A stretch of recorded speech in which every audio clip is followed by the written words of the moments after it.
Okay, Kal Halal Yahweh Ba'Hashem Yahushai Ba'Hashem Rachakudash. Double honors to the apostles of GMS who rule well, who I learned this truth from. Salutations unto you, Akim Wakwathim Nadu Tekid. Coming back again with a quick lesson on courage. Alright, I'm going to play the scene from the movie Troy, and then I'm going to get into the lesson, Lord's will.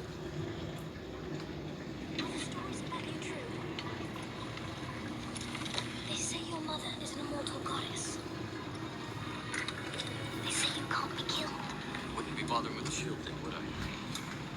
A Thessalonian you're fighting. He's the biggest man I've ever seen. I wouldn't want to fight him. That's why no one will remember your name.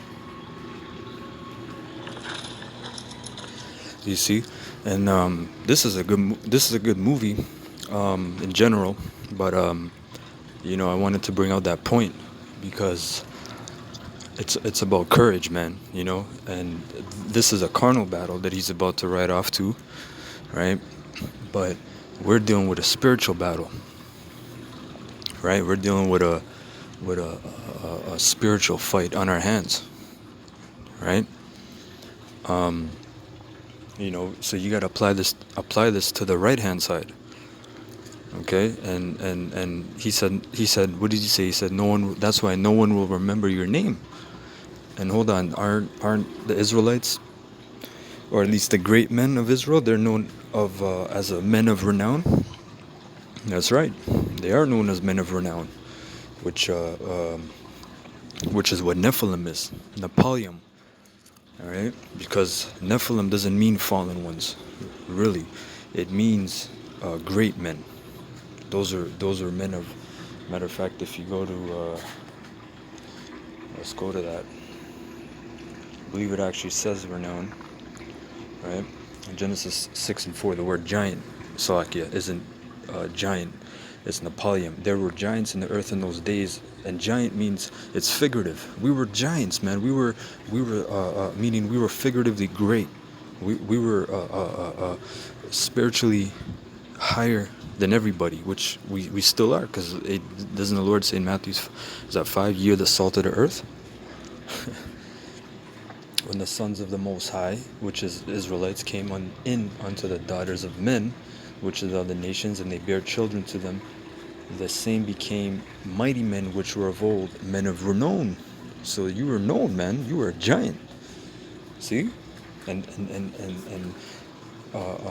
those men that popped those other nation women, just like today you have Israelites sleeping with Edomite women, Moabite women, Ammonite women, Ishmaelite women, Elamite women. Those men or children that come out are Israelites, because it's of the seed. It's all about the man. The Most High deals. The Most High said, "Ye, the flock of my pasture, are men." Okay. The woman has her job, her place. Everything is in a balance. But guess what? The Lord is dealing with men. You can go and go and pick out certain, try to claw for certain scriptures like Ruth, or Deborah, or Judith. Those are women in order. They were not teaching men. They were not usurping authority over men. They weren't doing any of that, man. They were in order, okay? And those were righteous women. Sarah, right? So let's go to the book of Joshua. I'll start at verse 1, chapter 1, verse 1. Now after the death of Moses, the servant of the Lord Yahweh, it came to pass that the Lord Yahweh spake unto Joshua, the son of Nun, Moses' minister, saying, Moses, my servant, is dead. Now therefore arise, go over this Jordan, thou and all this people, unto the land which I do give to them, even to the children of Israel. Every place that the sole of your foot shall tread upon, that have I given unto you, as I said unto Moses. Right? From the wilderness and this Lebanon, even unto the great river, the river Euphrates, all the land of the Hittites, and unto the great sea, toward the going down of the sun shall be your coast. And that's a large landmass. That shows you ancient Israel is actually bigger than what it presently is. Because first of all, there's not supposed to be no damn Gaza Strip. That Gaza Strip or the land of Palestine, which what does the word Palestine mean? Where does it go back to? They can never tell you. It doesn't go back to Ishmael or Arabs. Palestine goes back to the Philistines, which were Mizraimites or Egyptians today. Okay, the ancient Egyptians, which the people in the land of Egypt, they're not the real indigenous people. The people in the land of Egypt today were Ishmaelites that conquered the land of Egypt, and really from around 600, 700 AD. But you had Edomites there prior. You had Romans, and then you had the Greeks. The damn Ptolemies got up in there and started calling themselves the Pharaoh and of the royal lineage, and they kicked a lot of Hamites out. See? It says, "There shall not any man be able to stand before thee all the days of thy life." So the Most High is saying, I got you, man. You just gotta trust me. You gotta have faith in me. But I got you. There's nobody. And them men were not no fucking joke men in the ancient world. First of all, a man was a man. We're not even talking about like a rough man 50 years ago. You know, in the 40s and 50s. And those are rough men. But, bro, you're dealing with 3, 4, 5,000, 3, 4,000 years ago. Those were Hamites, tall ass Hamites, man. The Hittites, the Perizzites, the Jebusites. Those were tall ass Canaanites, the Mizraimites, right? Tall, man. Men of stature, bro. We were like grasshoppers, man. But the Most High had us. We had spiritual power, man. Right? As I was with Moses, so I will be with thee. I will not fail thee, nor forsake thee. And the Most High is not a man that he should lie. Okay? The Most High, if he says it, he's doing it, man. What he has proposed to do, he does it. And he's not a double-minded entity. Okay? He's an all-righteous, all-knowing, infinite, knowledgeable power, man. Right?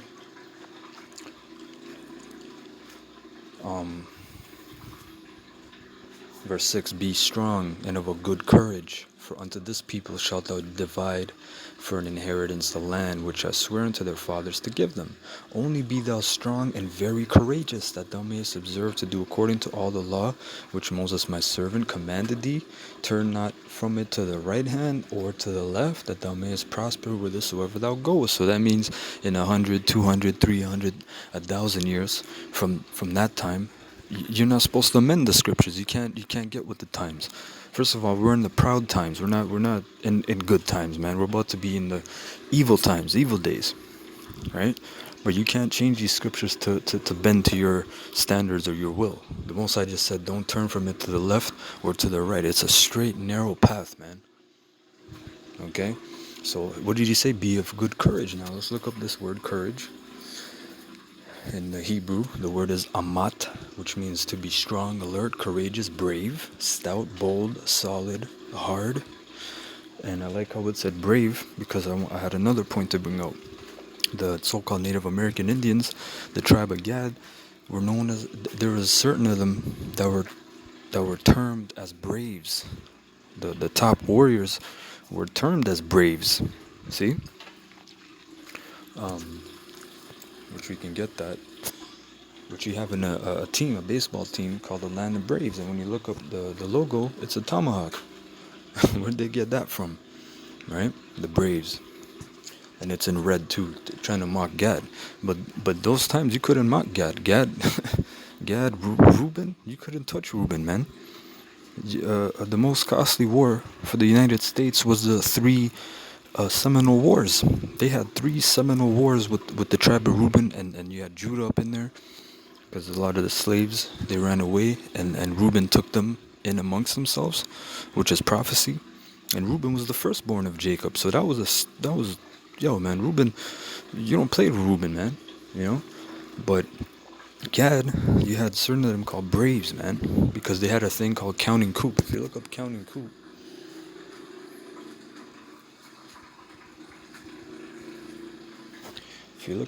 coup, it was basically you would be in the battlefield, and you would have something like this, like a stick, and the soldier would be trying to shoot you, and you would run up, hey man, you would go through gunfire, hit the man on the head or the back, and ride off. and laugh at the man and mock him and while he's trying to kill and shoot you. That was a brave man. That was some far out. Hey, that's why it says we're a peculiar people, man. There's nobody else that does these things, man. Okay, Judah had it, Issachar has it, Ephraim. All the tribes have that extra, man. That in the world they call it sauce, or drip. I don't like to use that shit anyway, but we have salt, man. Okay, we got the flavor. Okay. This would be the stick. Okay. So that was that. See, like he's hitting the soldier and he's trying to shoot him, and then you run away. Right. Now, this is from the Globe and Mail, how Aboriginal men became braves. I'm gonna jump down to this. You can read it, but I'm gonna go to the point. It says the word brave was indeed once used to refer to an Indian warrior, writes Peter Gorman of Toronto. He cites this 1819 example quoted in Charles L. Cutler's book, Oh Brave New Words, Native American Loanwords in Current English. Their warriors are called braves, to which honor no one can arrive without having previously plundered or stolen from the enemy. Right, if you go down here, Mr. Gorman says the word brave as an adjective first appeared in English in the late 15th century from the Middle French, brave, splendid, valiant. Hey, you had men of valiant men in the scriptures. Matter of fact, hey, that's a spirit, man. That's crazy. Hold on. Look at this, man. First Chronicle 5:18, and this is all scripture prophecies, man. The sons of Reuben. We're just talking about the Reubenites and the Gadites and half the tribe of Manasseh, because the tribe of Manasseh was also divided into two parts. They had two sections, but the Manasseh is the so-called Cubans, and the Cubans, man, you can't fuck with the Cubans, man. The Cubans are so bad that in, for example, boxing, man, Cubans stay winning in the Olympics. The only guy, I don't know recently, but as a trend, Mayweather was known as the guy to be the only American, right? Judite, American, which someone told me could be a Reubenite, from his father, but that's besides the point. Which that would make sense anyway. But he was the only one to beat a Cuban national in the Olympics, I believe. In decades, they said, because the Cubans run it, man. When you go to Cuba and you box there, they got the rhythm, they got the music playing, they got the skills. It's a lot of the skills, man. They're very skillful. That's what Cubans are known for. And when I used to train martial arts, one of my teachers was Cuban, man. He was dangerous, man. This man, he was dangerous, man. He didn't play around. He was a cool guy. He was actually a singer, a musician. But when it's time to train, this dude, you have to have your P's and Q's about you. This guy will mess you up, Cubans are serious, man. And there's a brother in the camp. He has a father who used to be a boxing trainer for years, man. Years, decades. He actually trained, I believe, a brother told me, Lennox Lewis, I believe, right? But he said, man, this is what he told me, and I still remember this, and this just links up with what we're reading. He said Cubans are the toughest man God put on this earth. That's what he said. He said if Mayweather would fight a top Cuban in his division and he used that shoulder roll, and the Cuban would punch his shoulder, when he rolls off the shoulder, he said he wouldn't be able to use that shoulder anymore because his shoulder would be messed up.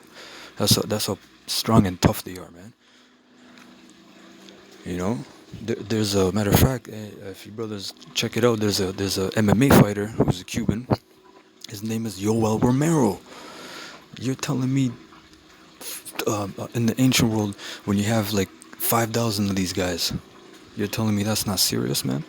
Look up Yoel Romero. That man's a fucking, in the world they say beast, but I don't like to refer to Jake like beast. But that dude was a soldier. Hey, his name, you know what his nickname is? They call him Yoel Soldier of God Romero. That's his nickname, Soldier of God, and he does a salute. That man is serious, man. He's a Manasseh. So look at this: the sons of Reuben and the Gadites and half the tribe of Manasseh are valiant men able to bear buckler and sword and to shoot with bow. Right? What do you crackers, you Edomites? what do you mock the natives with, right? You do the war cry, right? And you also have the fucking bow and arrow as a token. But back in the ancient war, you weren't playing around with the bow and arrow. You were getting fucking watch what's that movie with DiCaprio? Came out a few years back when he's in the wilderness with Gad. The mans are getting shot through their necks, man, through their throats, through their eyes with the arrow. It was dangerous, man. Okay? It says, and to shoot with bow and skillful in war. So that means they had skill, man. Okay? We're 4,040,703 score that went out to the war. And you don't want to meet those men, because those men, Reuben, Gad, and Manasseh, those were in the front lines of Israel. Those are the like the Spetsnaz, or the Marines, man. Those are the top, like, those guys you put in front, because they fuck shit up. Okay, they cut the numbers of the enemy. Which all the tribes are warriors, man. All the tribes are fucking badass warriors. Zebulon, Benjamin, Levi. But the Most High put that rough ass spirit on Gad, Reuben, and Manasseh, man. And there's no denying that.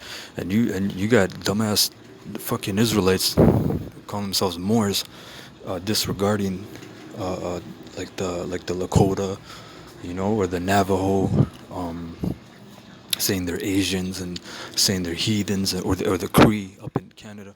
Bro, those, you don't want to meet those men. Okay, they're not no damn gooks. They don't fight like Moabites or Ammonites.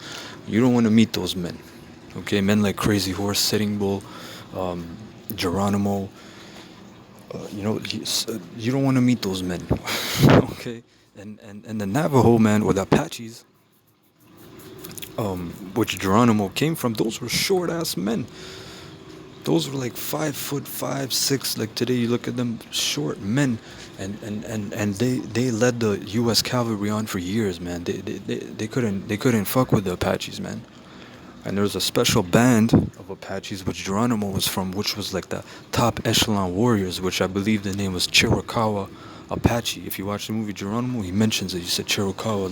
He said that's special, right?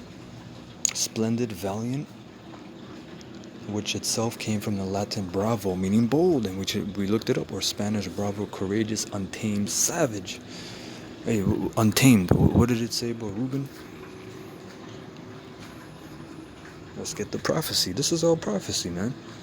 This is all from the living waters. This is Genesis 49:3. It says, Reuben, thou art my firstborn, my might, and the beginning of my strength, the excellency of dignity and the excellency of power, unstable as water. Thou shalt not excel, because thou wentest up to thy father's bed. Then defilest thou it. He went up to my couch, because Reuben, I believe he slept with Jacob's concubine. So he said, you will not prosper. That's why they had 3 Seminole wars, which they couldn't. The Seminoles today, they're known as the unconquered tribe, okay?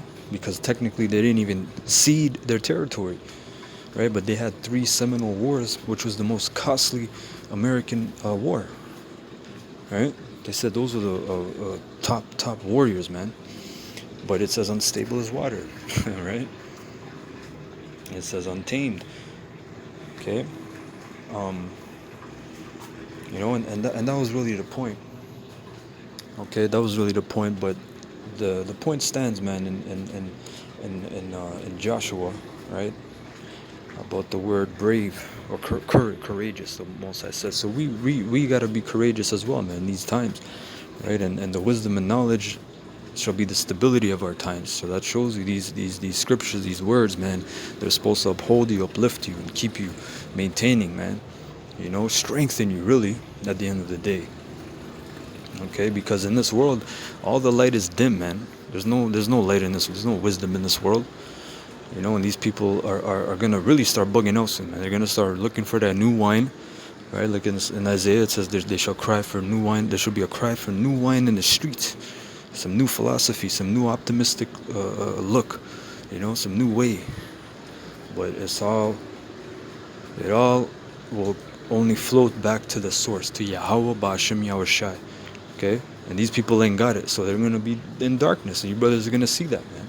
And you're going to be very grateful for this word. You're going to see the real power of this word, how this is a light. Okay?